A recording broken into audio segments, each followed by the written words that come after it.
మరికొన్ని గంటల్లో మొదలయ్యే చందనోత్సవానికి సంబంధించి అన్ని ప్రభుత్వ శాఖలు కూడా సమన్వయంతో ఈసారి ఉత్సవాలు నిర్వహించాలని భావిస్తున్నారు. అయితే ఇటు పోలీస్, దేవాదాయ శాఖ, రెవెన్యూ ఒక రకంగా ఏర్పాట్లు చేస్తే మున్సిపల్ అడ్మినిస్ట్రేషన్ మాత్రం సదుపాయాలు కల్పించాలనే ప్రయత్నం చేస్తున్నారు. ఈరోజు చూసుకుంటే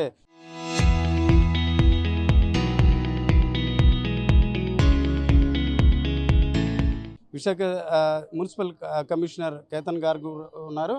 సార్, చూశారు కదా, అంటే ఎట్లాంటి ఏర్పాట్లు, అంటే సహజంగా పోలీస్ సెక్యూరిటీ ఇట్లాంటి అంశాలు ఉంటాయి. మీ పరంగా ఎట్లాంటి ఏర్పాట్లు? దాదాపు 1.5 to 2 lakhs వస్తారంటున్నారు కదా, ఆ భక్తులకు సంబంధించి ఎట్లాంటి?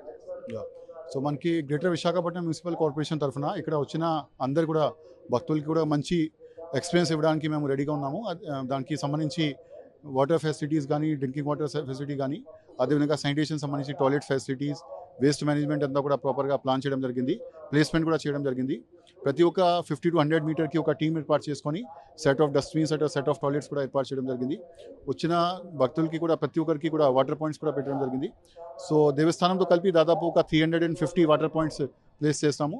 ప్రతి ఒక వాటర్ పాయింట్లో ఒక మంచి నీళ్ళు పెట్టడంతో సహా సిబ్బంది కూడా అక్కడ, ఎందుకంటే 2 days మనకి జరుగుతుంది కాబట్టి round the clock 24 hours shift కూడా, 8 hours షిఫ్ట్ కూడా పెట్టడం జరుగుతుంది. టాయిలెట్స్కి కూడా ప్రాపర్గా లింక్ చేసుకొని ఇక్కడ ఉన్న వాటర్ సప్లై, అదేవిధంగా క్యూ మేనేజ్మెంట్ జరిగినప్పుడు కూడా క్యూ నుంచి వే2 టాయిలెట్స్ కూడా ప్రాపర్గా ఏర్పాటు చేయడం జరిగింది. ఎమర్జెన్సీ ఎగ్జిట్స్ కూడా అన్ని కూడా ప్రాపర్గా ఏర్పాటు చేయడం జరిగింది. మన తరఫున మనకి టౌన్ ప్లానింగ్ సిబ్బంది, అదేవిధంగా శానిటేషన్ ఆఫీసర్స్, అదేవిధంగా వాటర్ సప్లై సంబంధించి ఆఫీసర్స్ కూడా మొత్తం వాళ్ళ ప్లేస్మెంట్ ఎక్కడ నుంచి ఏ పాయింట్ వరకు ఉంటుంది అది కూడా చూపించడం జరిగింది. సో డెఫినెట్లీ నెక్స్ట్ 2 days మనకి ప్రాపర్గా అరేంజ్మెంట్స్ అన్ని కూడా చూడడానికి, మేము పెట్టడానికి కూడా మేము రెడీగా ఉన్నాం. సరే, కొండ పైనే కాకుండా కొండ దిగువన కూడా పార్కింగ్ ప్లేస్లు ఇట్లాంటివి ఉన్నాయి. అలాగే ఇప్పుడు ఎండ తీవ్రత చూసారు కదా, ఆల్మోస్ట్ 40 degrees టెంపరేచరు. ఇట్లాంటప్పుడు వాటర్తో పాటు గ్లూకోజ్ అట్లాంటి ప్లాన్స్ అలాంటివి ఏమైనా ఉన్నాయా? వాటర్ సప్లై మేము సఫిషియెంట్గా పెడుతున్నాము. మీరు చెప్పినట్టు ఎండాకాలం ఉంది కాబట్టి చాలామంది సోషల్ ఆర్గనైజేషన్స్ ద్వారా, ఎన్జిఓస్ ద్వారా, అదేవిధంగా మిగతా డిపార్ట్మెంట్స్ ద్వారా కూడా రకరకాల ఫెసిలిటీస్ ఇవ్వడం జరుగుతుంది. ఓఆర్ఎస్ కానీ, గ్లూకోజ్ కానీ, దానికి కూడా మేము పాయింట్స్ ఏవైతే ఉన్నాయో అది పాయింట్స్ వాళ్ళకి ఫెసిలిటీ చేస్తూ అది కూడా కోఆర్డినేట్ చేస్తాము.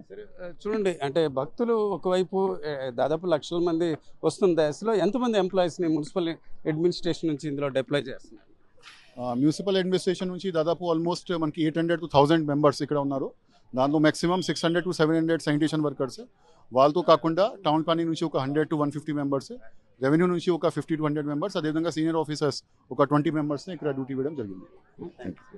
ఇది ఈరోజు మున్సిపల్ అడ్మినిస్ట్రేషన్ నుంచి ప్రత్యేక ఏర్పాట్లు చేస్తున్నాం. ఒకవైపు పోలీస్, రెవెన్యూ, దేవాదాయ సిబ్బంది ఏర్పాట్లు చేస్తుంటే, మరోవైపు వచ్చే భక్తులకు సంబంధించి ప్రత్యేకంగా, అంటే సహజంగా ఎండ తీవ్రత ఉన్న నేపథ్యాన మంచినీటి కొరత, ఇట్లాంటి పార్కింగ్ ప్లేస్లో కూర్చోడానికి ఇబ్బందులు, ఇలాంటి అంశాలు ఉంటాయి. వీటన్నింటిని కూడా పరిగణలో తీసుకోవడం కాకుండా ఎవరైతే కొంతమంది వృద్ధులు కావచ్చు, కొంత నీరసం లాంటి పరిస్థితి లేకుండా ఎండ తీవ్రత తగ్గట్టు ఎన్జిఓల నుంచి కొంత గ్లూకోజ్ ఇలాంటి అంశాలు కూడా ఇస్తూ మంచినీటిని సరఫరా చేయాలన్న ఆలోచన ఉన్నట్టు కమిషనర్ చెప్తున్నారు. కెమెరా పర్సన్ తిరుపతితో రామచంద్రరావు, RTV, సింహాచలం నుంచి.